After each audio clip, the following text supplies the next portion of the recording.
Welcome back. We are taking a look at something a little bit different this time. This time we are looking at the new decks for the DLC that's coming out on the 7th of November. First of all, there's the Act of War, which is a Boros deck. Those of you who has a keen sense of attention, if that's even a sense, are probably familiar with these colors, the red and the white, and it's going to be something along the lines of March to War, except that it's going to be a bit different as well. The second deck will I will show the second deck in a different video, not just to not clutter it up and not to take too much time with each deck introduction. But yeah, this is as close to confirmed as it can be. At least I got this info from through WiNGSPANTT and TopTierTactics, and he was kind enough to give me a heads up about the article that he put up. So in the description of this video, I'll link his article, which is very cool. These guys, TopTierTactics and WiNGSPANTT, are always pretty much on point with all the stuff they do. So yeah, go give it a look if you want some additional information. But yeah, let's take a look at the first deck, which is the Boros deck, Act of War. First of all, we have the Benalis Veteran, which is pretty interesting. It's a 3-cost. White creature 2/2, and it gets +1/+1 every time it attacks. So that's pretty interesting. It also shows you, or it kind of forewarns the theme of this deck, which is aggro to the point where you kind of feel that maybe even peacekeepers can't keep the pace. It seems very aggressive, this deck. Second of all, we have the cheapest Boros Guild Mage, not in terms of casting cost, all the Guild Mage, or the cheapest Guild Mage, the Boros Guild Mage, not in terms of casting cost, because the casting cost is 2, just like every other Guild Mage I know of, at least every other dual-colored Guild Mage from Ravnica. But it's the cheapest in terms of abilities. I think there's one more, maybe the Simic and maybe the Rixmadi from Return to Ravnica, which also have two cost abilities. But this is the only one we're likely to see in Magic 2013, because Rixmadi is, as I said, Return to Ravnica, and the Simic Guild Mage is it kind of supports the graft guild mechanic, which is not going to be in the Simic guild deck or the Simic deck. So sorry if you were looking forward to that. Anyways, it can, for 2 mana, gives a creature haste, and for 2 mana gives a creature first strike. This is not in any way any kind of spectacular ability to have, but yeah, it's still nice, and it's still the thing that makes it even nicer is that it's kind of cheap. So yeah, but it doesn't compare with, for example, the Celestia Guild Mage, which can create tokens, for example, but still not bad, and it makes the deck even faster if you choose to run it. Anyways, next one is a Boros Recruit, which is a either red or white mana 1/1, and it has first strike. Nothing spectacular, but still, it kind of keeps in line with the theme of being a band of veteran warriors. And well, this is just a recruit, but still with the first strike and so on, these are skilled warriors that come to battle, and they work fast, much like keeping in line with the law of Ravnica. The Boros is a military guild, which is focused around strength and fiery passion and honor as well. And the banding together and being kind of like the military of Ravnica in a sense. Boros Swiftblade is a familiar card, at least to those who've been playing Magic for digital Magic for a while, and it's a two-cost red-white 1/2 with double strike, which is going to be really good because there's lots of cross buffing and lots of direct buffing in this deck. So that's pretty interesting. Bull Ceradon, there are actually more unlockable cards. I should say also, I don't have any information about the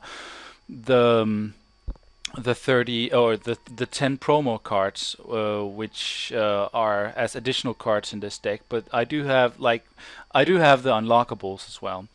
Anyways, Bull Ceradon, I think you can unlock up to 3 of them, but the deck, like the default deck, comes with 1 of them. Yeah, sorry. It's a 5/5 Vigilance Haste for 6. It's a familiar card if you've been playing a few of the previous years' iterations of Magic, digital Magic. Firemane Angel is a 6-cost 4/3 with flying and first strike, and it is pretty beastly.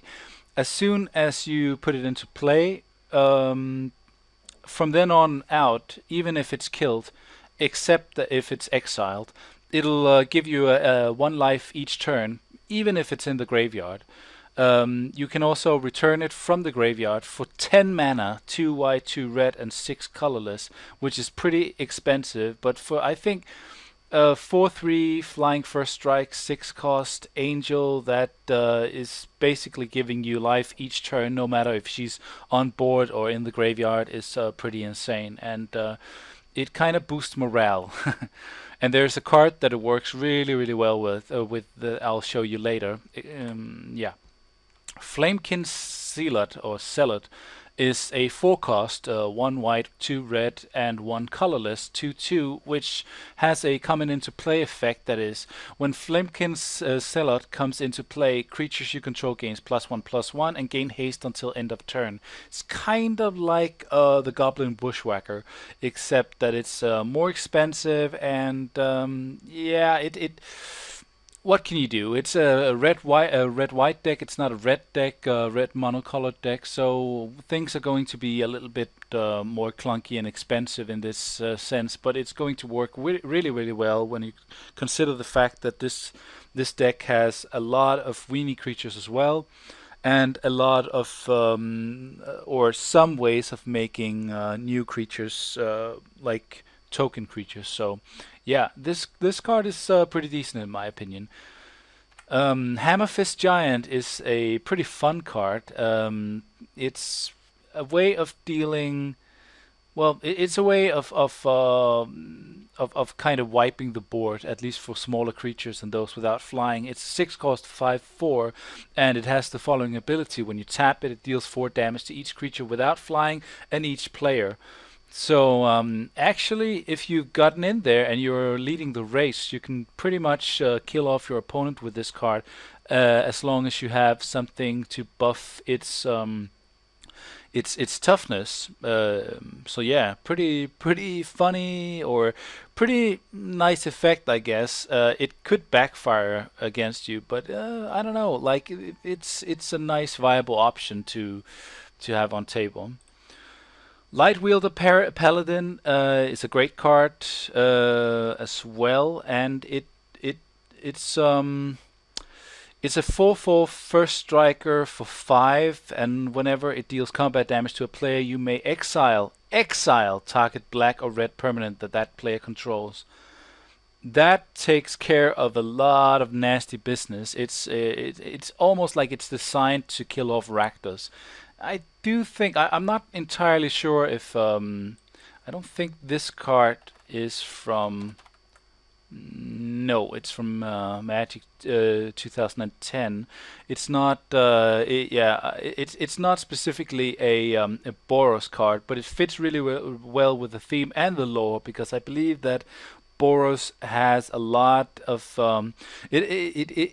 Boros is not fond of Rakdos. Let's just say that, and I think every time you come across a 2 decks where one is a color like a what's it called? One of the basic chromatic colors, like red, green, or blue, and then or both of them are the same of this color, and the other color is either white or black. They're usually going to be antagonistic against each other, like let me see, like Rakdos and Boros, like let me see, Selesnya and Golgari, and like what else do we have? Like Demir and Azorius. I think those are pretty much, at least to some extent, arch nemesis type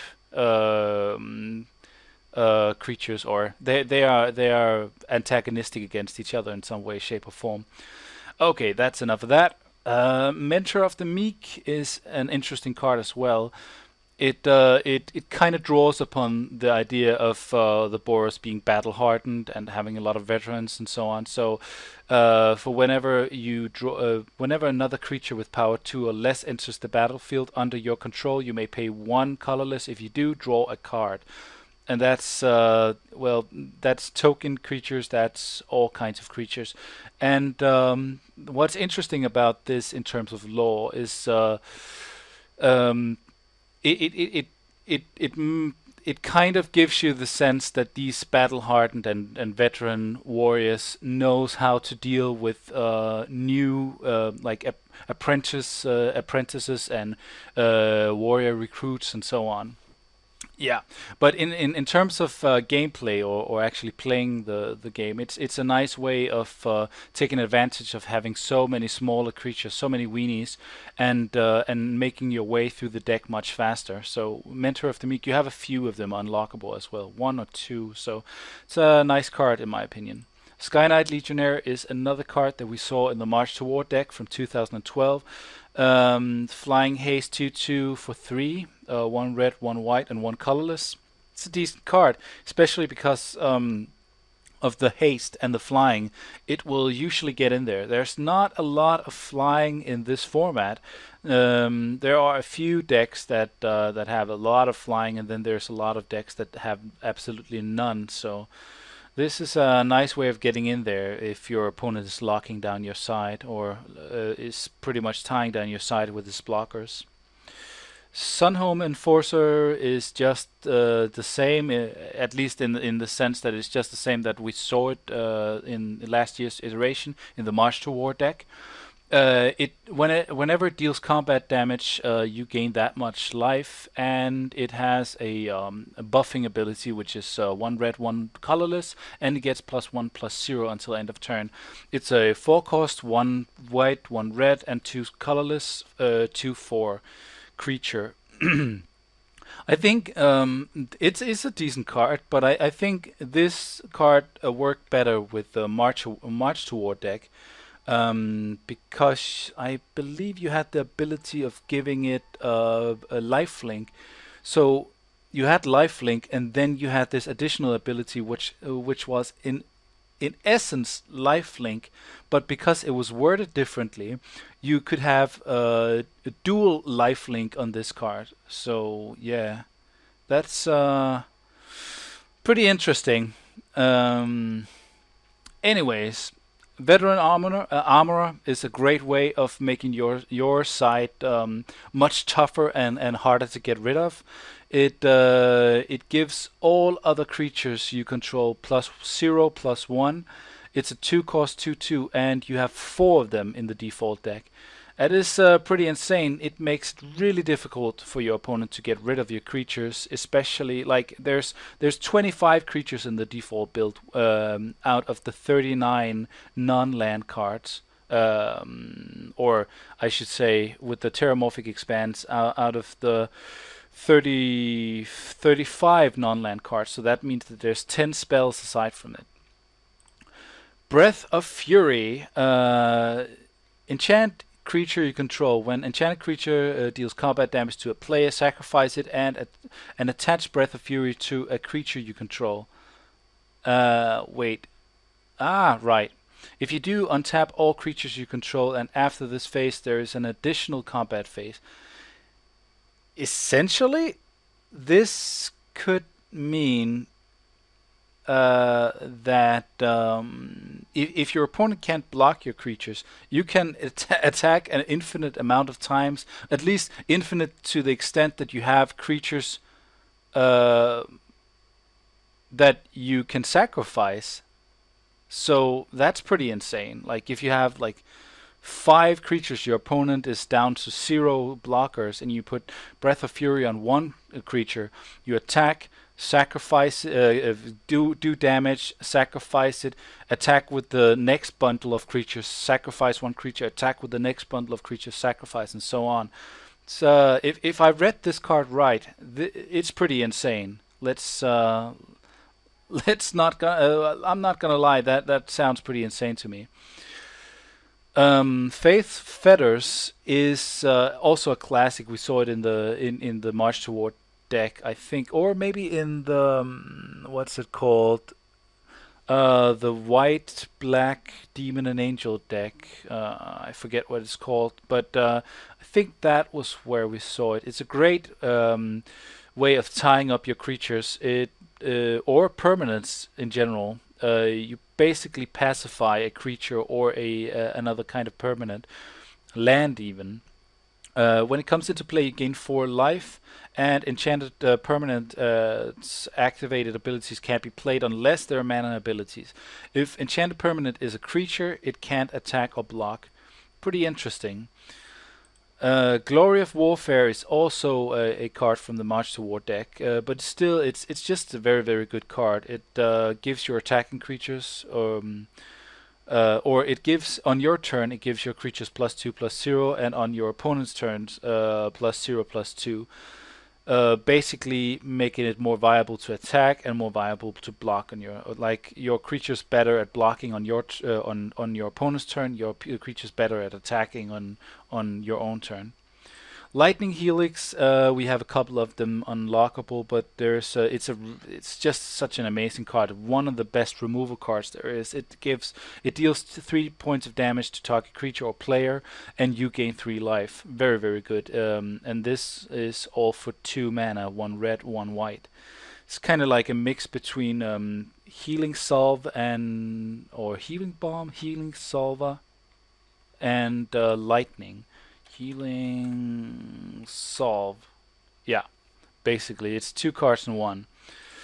Rally the Righteous is one of, I think, one of 2 cards, which is the only card I can think of in this format that utilizes one of the guild mechanics, and it might not be the last one, because I think there's a chance that the Orjov deck might come in with the Haunt guild mechanic, but this guild mechanic is Radiance, and it's basically as follows.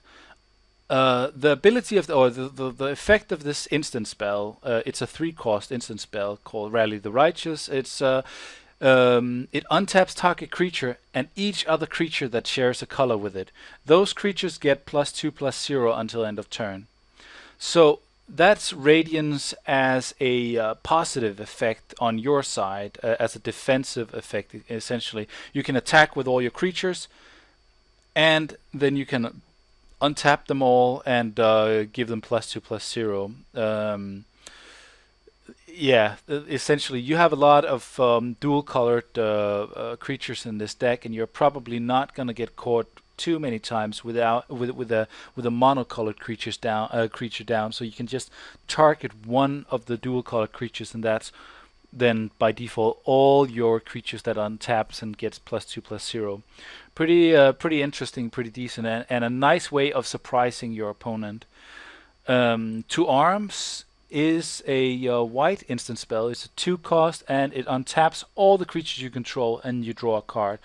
It's a very defensive card. It's just like Rally the Righteous, except that it doesn't buff your side, but it draws your card, and that card might be a difference maker. Although I'm not quite sure how. I can't see you having, there are some instant spells that you might be able to gain advantage of. Aside from that, the only thing you could hope for is to draw a Lightning Helix. don't think there's any flash creatures in this deck. Anyways, the final spell is Bright Flame, which I think is pretty interesting. It's very expensive, but aside from that, its effect is very good. It's the second type of Radiance card that there is in this format. It deals X damage to target creature, and each other creature that shares a color with it, that's the Radiance part, shares a color with it. And you gain life equal to the damage dealt this way. So it's kind of like Lightning Helix, except that if you have enough mana, you get to decide how much damage is dealt to each of those creatures and how much life you gain.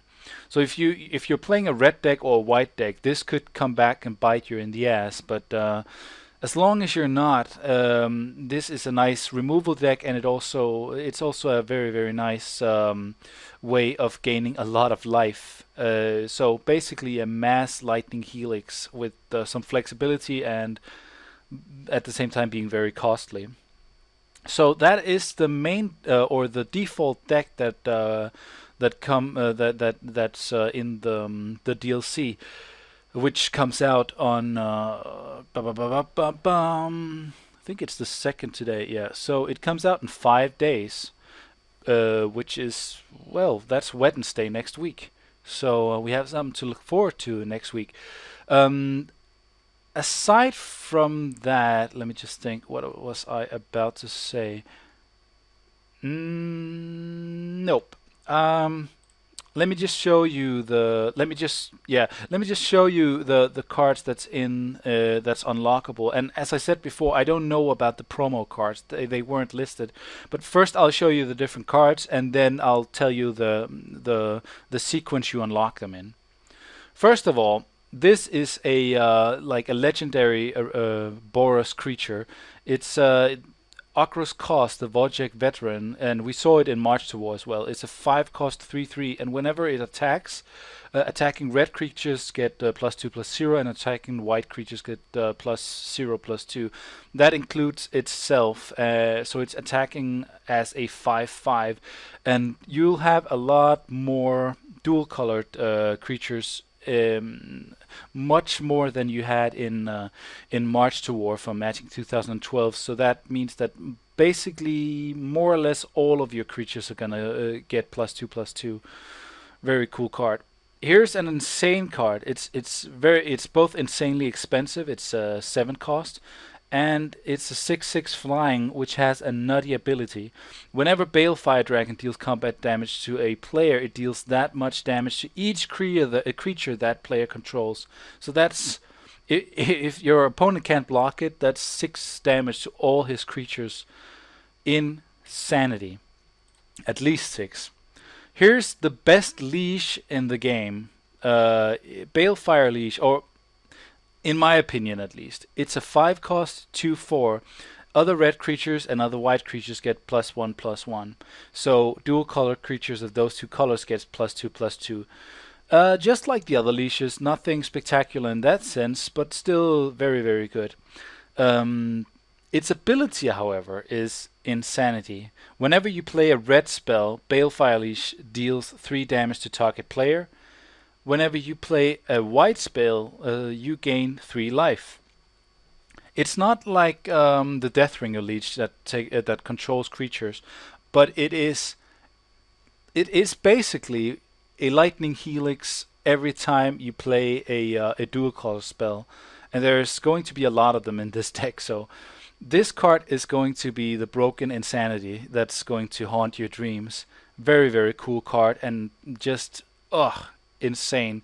I talked about it before in a different video. I can't remember which. Probably in the Rakdos introduction video. Bessandra's Battle Seraph is also a card that we saw in March to War. Very cool card. It's a 5-cost 4/4 with flying. Players can't cast spells during combat. So no more tricks. No more destroying creatures in the combat phase. No more buffing your creatures in the combat phase. So yeah, basically no tricks in the combat phase unless you have them. It's on board tricks in the shape of enchantments or creature abilities. It also has a third or tertiary ability, which is for 1 red mana, it can make a target creature attack this turn if able. So you are suddenly controlling which creatures your opponent is attacking with. It's a very strong ability. Bull Ceridon is a well, I talked about it earlier. So you have the option of unlocking 2 more of this card. It's a little expensive, but Vigilance and Haste cannot be underestimated, or should not be underestimated. A 5/5 with Vigilance and Haste is certainly not too expensive, but it is expensive. Lightning Serpent, we saw that in the Cloudburst deck from 2012. Trample, Haste, Lightning Serpent comes into play with X +1/+0 counters on it. At the end of turn, sacrifice Lightning Serpent. So it's just a one-off burst creature. It's a 2/1, and its casting cost is 1 red and X mana. So even if it's a first turn attack, you swing in there for 2 by paying 1. That's pretty decent. And the fact that it has trample makes it a nice element of surprise kind of deal. Mentor of the Meek, this is the second one. We already talked about it, and yeah, pretty decent in my opinion. Nobilis of War is a great creature as well. It is a little bit better than what's it called? Battle Cry. Or it's like Battle Cry 2. It's a 5-cost 3/4 with flying, and attacking creatures you control gets +2/+0. That's pretty insane in my opinion. That means that the Nobilis of War will also get +2/+0. So it's a nice Battle Cry type deal that also affects itself. So even if you only have the Nobilis of War down, it'll come in, it'll swing in for 5 when you attack.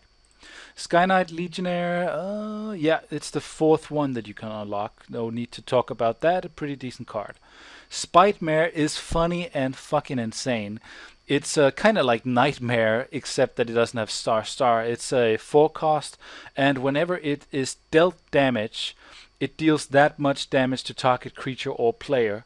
So if you can buff this out of the range of your opponent killing it, you can swing in and your opponent pretty much have to take the damage or take the damage. There's no way around it. It's a very insane card in my opinion. Only way of getting rid of it without taking damage is to play direct removal spells like destroy spells or exile spells. Very cool card. Sunblast Angel is another classic. I think it was in 2 different decks last year. It might have been in the March to War. No, I think actually it was in a monocolored white deck. Maybe the equipment deck. Not entirely sure, but it was certainly in the Angels and Demons deck, the black-white deck. It's a 6-cost 4/5. With flying, and when Sunblast Angel enters the battlefield, destroy all tapped creature. Yeah, there's nothing wrong with that. That's pretty cool in my opinion. A little expensive, but this deck is not adverse to stronger, bigger, and more expensive creatures, which has pretty insane abilities. I think in some ways it trumps Peacekeepers, especially in that department, because it's both good in the early and the late game. Aggravated Assault, an enchantment, which is a 3-cost. For 5, you can untap your creature, the creatures you control, and after this phase, there's an additional combat phase followed by an additional main phase. Play this ability only anytime you could play a sorcery. Pretty nutty in my opinion. If you have enough mana, you can keep doing this. If you come into a situation where you have 10 mana, you can basically attack 3 times during your turn. Fucking insane. Glory of Warfare, already talked about it. You have an additional one of these. Rise of the Hobgoblins is an enchantment, 2-cost enchantment, and when Rise of the Hobgoblin comes into play, you may pay X. If you do, put X 1/1 red and white Goblin Soldier creature tokens into play. For one red or white, red creatures and white creatures you control gains first strike until end of turn. It's decent. I think this card wins because it's able to put some tokens into play. Aside from that, it's not too spectacular, but it's still a nice trick to have on board. Scourge of the Nobilis, or Nobilis probably, is an enchantment aura, 3 cost. As long as enchanted creature is red, it gets +1/+1 and has basically Flame Breath, which is either a red or white mana. It gains this creature +1/+0 until end of turn. You can do this as much as you, well, to the extent that you have the mana to pay for it. As long as enchanted creature is white, it gets +1/+1 and has lifelink. So yeah, there's a series of these enchantment auras which complements the dual-colored decks. I don't think it's in the Ravnica block, but it's basically +1/+1 if it's one color and one ability as well, and +1/+1 and one ability if it's another color. So basically, if you have dual-colored creatures, they gain +2/+2 and gain 2 different kinds of abilities. So yeah.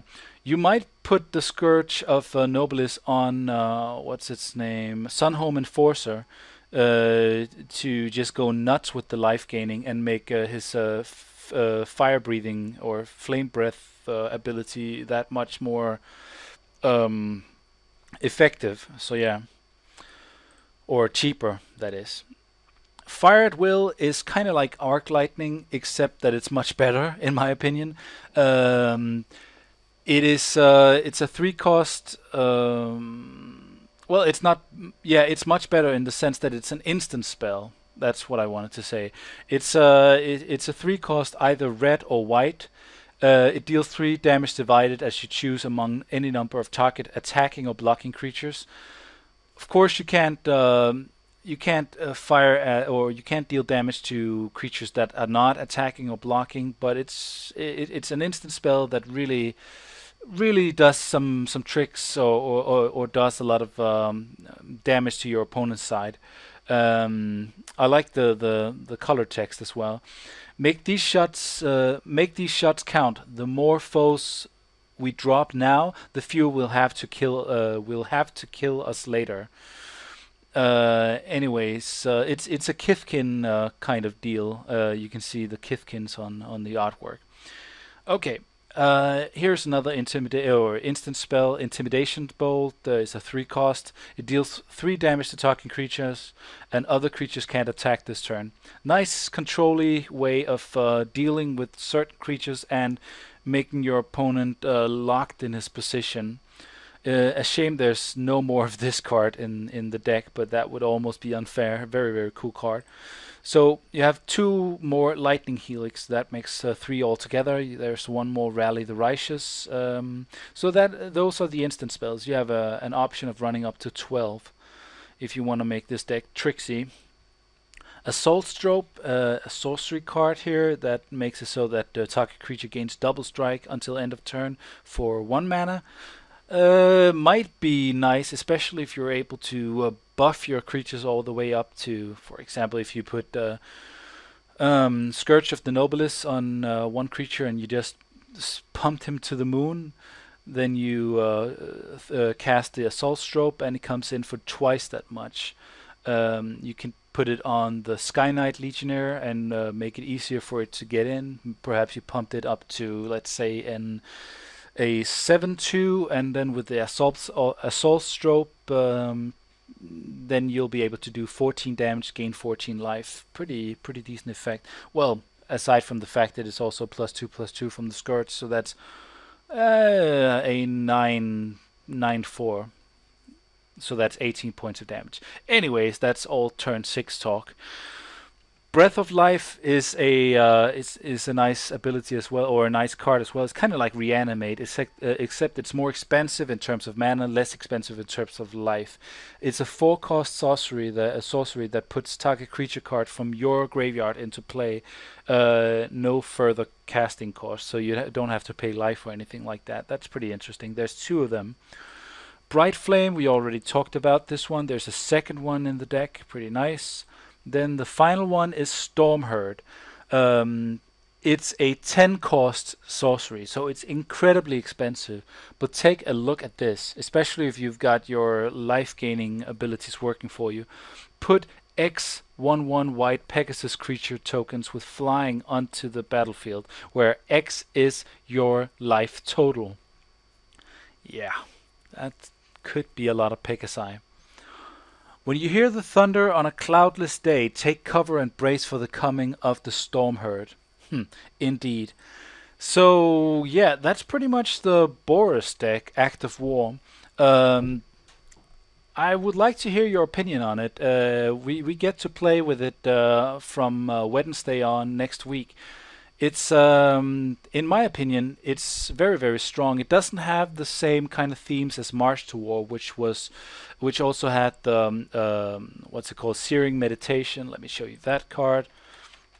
A card that I used for synergetic effects, along with the life gaining effects of the Soul Warden and other kind of cards. Whenever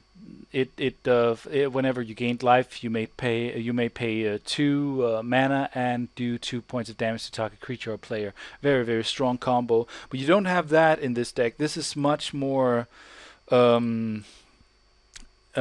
focused on combat, focused on war, not so much on control, and not so much on removal. In that sense, you have the Lightning Helix, you do have the what's it called? You do have the Bright Flame, and you do have Fire at Will and Intimidation Bolt, but you probably have something else. Nope. But essentially, this deck is just focused on war. It's much more close to the central theme of the Boros Legion of the Ravnica lore. So yeah, very strong creatures, very strong deck in my opinion. Even the default deck seems kind of strong, but only to become so much stronger once you unlock stuff like Balefire Leash, the Acros Cause, Bassandra, Nobilis of War, Spite-Mare, and so on. Fire at Will, Intimidation Bolt, more Lightning Helixes, and so on. Very, very strong deck. So yeah, I'd like to hear your opinion, and thanks for watching. I'm multeyemeteor, and thanks again to WiNGSPANTT and the TopTierTactics for letting me in on quote-unquote the secret. So yeah, thanks for watching. Laters!